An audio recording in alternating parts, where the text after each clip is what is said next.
नमस्कार दोस्तों, हमारे इस मंच पर आप सभी का स्वागत है। दोस्तों, आप ऐसा तो जानते ही हैं कि पूरे देश के अंदर लोकसभा के चुनाव जो हैं वो डिक्लेयर हो चुके हैं और लोकसभा के चुनाव को लेकर सभी पार्टियां, मुख्य तौर पर भारतीय जनता पार्टी, कांग्रेस और भी अन्य पार्टियां अपने अपने कैंडिडेट्स जो है अनाउंस कर रही हैं। लेकिन अगर हम हरियाणा की बात करें तो हरियाणा के अंदर भारतीय जनता पार्टी ने लगभग 10 की 10 सीटों पर अपने कैंडिडेट्स उतार दिए हैं। और वहीं सबसे पुरानी पार्टी कांग्रेस की बात करें, एक भी कैंडिडेट जो है लोकसभा चुनाव के लिए मैदान में नहीं उतारा है। और उसका मुख्य कारण जो है वो कारण है भूपेंद्र सिंह हुड्डा, कुमारी शैलजा, रणदीप सुरजेवाला, किरण चौधरी, इन सब की आपस में एक दूसरे के साथ में जंग कि मेरे कैंडिडेट को टिकट मिल जाए। सभी के सभी नेता जो हैं वो राष्ट्रीय लेवल के नेता हैं, है या नहीं वो तो स्वयं जानते होंगे, लेकिन सभी के सभी राष्ट्रीय लेवल के नेता हैं और वो चाहते हैं कि 10 की 10 सीटों पर उन्हीं के कैंडिडेट जो हैं उनको टिकट मिल जाए। जबकि हरियाणा के अंदर कांग्रेस का आम आदमी पार्टी से गठबंधन है और उन्हें मात्र 9 सीटों पर अपने कैंडिडेट उतारने हैं। कुरुक्षेत्र की सीट पहले से ही आम आदमी पार्टी के पास है और उन्होंने भी लगभग 1 महीना होने को है सुशील गुप्ता को अपना कैंडिडेट डिक्लेयर कर दिया था। और वहीं कांग्रेस की बात करें तो एक मीटिंग हो रही है, पहले स्टेट लेवल पर मीटिंग होती है, फिर दिल्ली के अंदर मीटिंग होती है, फिर दूसरी मीटिंग होती है, फिर तीसरी मीटिंग होती है और मीटिंगों का दौर चलता रहता है, नामों पर चर्चा होती रहती है। और इसी के साथ मार्च से अप्रैल आ जाता है और अप्रैल भी अब एंडिंग की ओर है और अभी तक जो है वो एक भी कैंडिडेट का नाम फाइनल नहीं हो पाया है। कम से कम जनता के सामने इन 9 सीटों पर अभी नाम फाइनल नहीं हुए हैं। लेकिन अगर हम सूत्रों की बात करें और अगर हम मीडिया के हवाले से, ऐसी चर्चाएं हैं कि 9 सीटों पर नाम फाइनल हो चुके हैं। जी हां दोस्तों, 9 सीटों पर कांग्रेस पार्टी के सभी कैंडिडेट्स के लोकसभा चुनाव 2024 के लिए नाम फाइनल हो चुके हैं। आइए एक एक सीट पर बात करते हैं। सबसे पहले लेते हैं हम गुरुग्राम की सीट की बात करते हैं। कांग्रेस पार्टी की तरफ से जो उम्मीदवार होंगे वो है कैप्टन अजय यादव।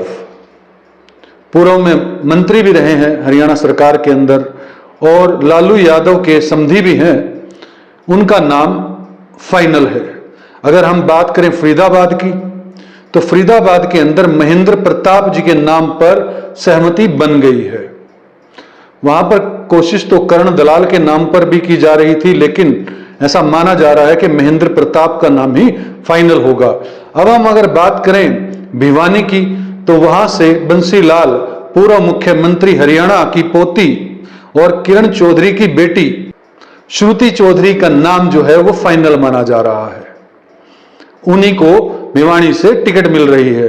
अब बात करते हैं हॉट सीट रोहतक की, जहां से भारतीय जनता पार्टी के उम्मीदवार अरविंद शर्मा हैं। वहां से भूपेंद्र सिंह हुड्डा के सुपुत्र दीपेंद्र हुड्डा को टिकट दी जा रही है, ये लगभग तय है। अब बात करते हैं सोनीपत सीट की। सोनीपत सीट से जहां पर अभी रमेश कौशिक जो है भारतीय जनता पार्टी से एमपी है, वहां पर कांग्रेस की तरफ से पूर्व स्पीकर कुलदीप शर्मा का नाम लगभग फाइनल है। और लगभग भी क्या कहें, फाइनल है। भूपेंद्र सिंह हुड्डा के बहुत नजदीकी हैं। भूपेंद्र सिंह हुड्डा ने पूरा जोर लगा दिया और उनकी टिकट जो है सोनीपत से फाइनल है। अब बात करते हैं करनाल की। अगर हम करनाल की बात करें, जहां से पूर्व मुख्यमंत्री मनोहर लाल खट्टर जो हैं वो लोकसभा के प्रत्याशी हैं भाजपा की ओर से, तो यहां पर जो नाम फाइनल माना जा रहा है वो कांग्रेस के जनरल सेक्रेटरी वीरेंद्र राठौर का नाम जो है वो फाइनल है कि करनाल से उन्हें ही टिकट मिलेगी और वो टक्कर देंगे मनोहर लाल खट्टर को। अगर अब बात करें अंबाला की तो अंबाला से वरुण मुलाना को की टिकट जो है वो फाइनल मानी जा रही है। जी हां, ये सुरक्षित सीट है, ऐसी कैटेगरी की सीट है। अंबाला से वरुण मुलाना को जो है वो टिकट फाइनल दी जा रही है। 2 लोकसभा क्षेत्र रह गए, हिसार और सिरसा। हिसार से जयप्रकाश जेपी के नाम से प्रसिद्ध कांग्रेस के नेता का नाम पूरा चर्चाओं में था है, लेकिन कुछ ही दिन पहले एंट्री हुई वीरेंद्र सिंह डुम्मर खां की भाजपा छोड़कर फिर से कांग्रेस में शामिल हो गए, और उससे पहले उनके बेटे शामिल हो गए जो कि अभी हिसार से एमपी हैं, ब्रजेंद्र सिंह। उनका नाम जो है वो लगभग फाइनल माना जा रहा है। उनके नाम का विरोध कर रहे हैं कांग्रेस के नेता, चाहे वो शैलजा हो, चाहे रणदीप सुरजेवाला हो या किरण चौधरी हो और भूपेंद्र सिंह हुड्डा, क्योंकि चौधरी वीरेंद्र सिंह जो है वो उनके भाई भी हैं। तो ब्रजेंद्र सिंह की वकालत जो है भूपेंद्र सिंह हुड्डा ने की है, तो वहां से हिसार से जो है ब्रजेंद्र सिंह का नाम ही लगभग फाइनल है। अब बात करते हैं सिरसा से। यह भी एससी कैटेगरी की रिजर्व्ड लोकसभा की सीट है। यहां से भारतीय जनता पार्टी ने आम आदमी पार्टी से आए हुए कांग्रेस के नेता, जी हां, कांग्रेस से आम आदमी पार्टी में आए और अब भारतीय जनता पार्टी में आए अशोक तंवर को अपना उम्मीदवार बनाया है। तो यहां से कुमारी शैलजा का नाम जो है वो लगभग फाइनल माना जा रहा है। जी हां, सिरसा से लड़ेंगी कुमारी शैलजा, कांग्रेस की कैंडिडेट होंगी।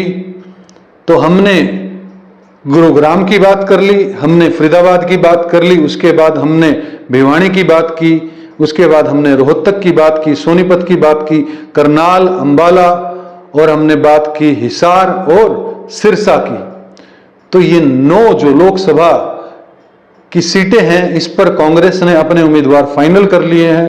बहुत जल्दी ये नाम जो है मीडिया के समक्ष आ जाएंगे और जनता के बीच आ जाएंगे, लेकिन ये 9 के 9 उम्मीदवार फाइनल है।